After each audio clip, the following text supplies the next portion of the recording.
Ko te maunga tēnei o kakepuku kei te manawa o te rohe pōti mo te wāri Māori o Rangiātea ki te kaunihera ārohe o Ōtorohanga.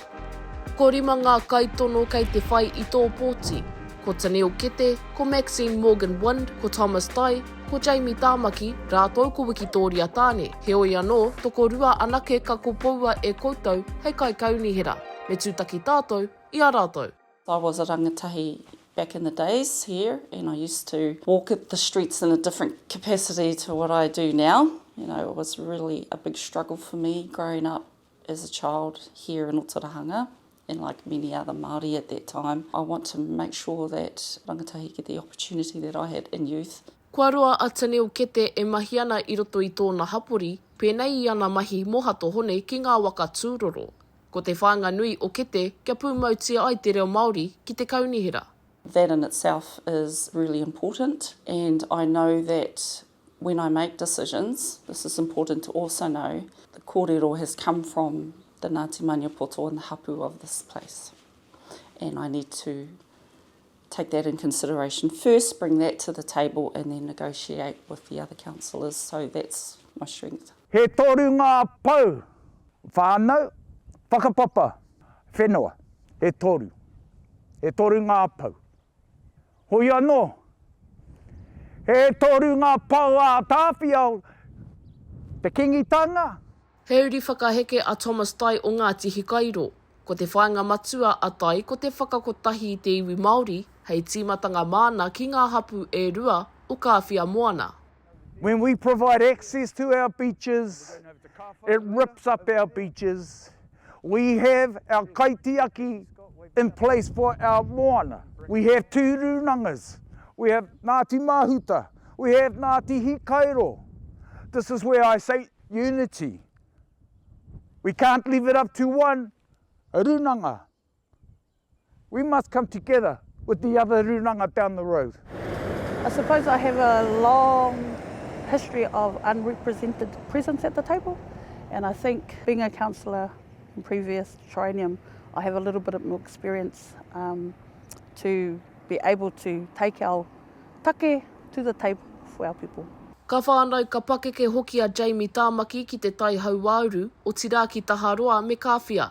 Ko te tehi o ana whainga kia whai reo ko ngā kaupakihi o te rohe i a rātou e whakahaere ana i raru i ngā kaupapa here o te kaunihera. I think one of the biggest things for me is we've never felt that we've been eligible to sit at that table, so vote for our voice because it does matter.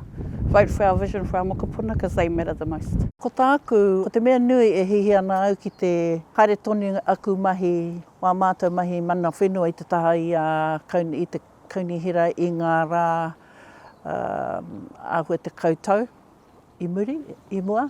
He uri a Wikitoria tāne o nge tehi o ngā hapu o Ngāti Maniapoto ki Ōtorohanga. E rua ngā whāinga ōna, ko te tai ao te tuatahi, a kia whai reo ngā iwi mana whenua o Ōtorohanga i roto i te kaunihera. E rua ngā whainga kua whai e au i roto i aku mahi. Ko te mea tuatahi ko te tai ao, ko te mea tuaurua he aki e te reo o ngai mana whenua o roto o Ōtorohanga.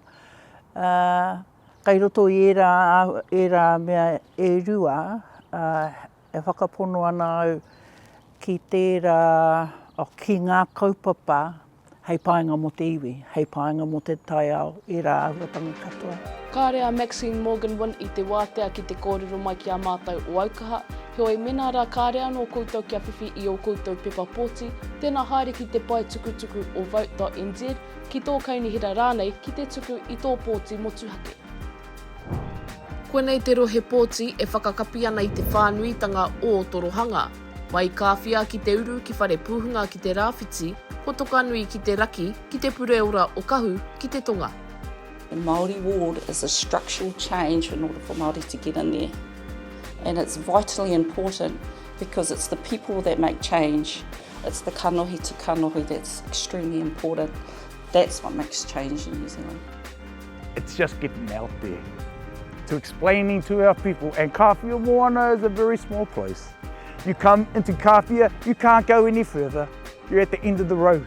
It's a challenge, but it can be possible.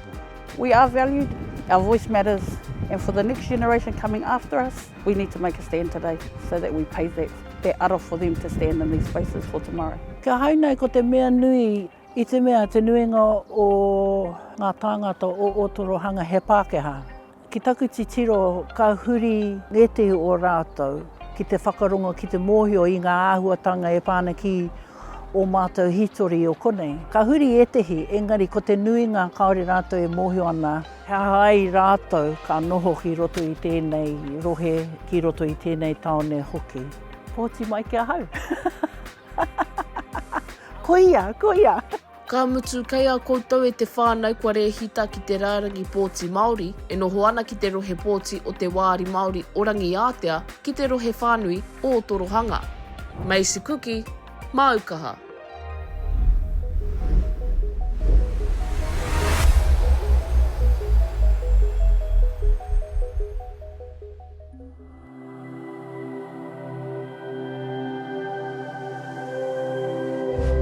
Ko te reo, te take.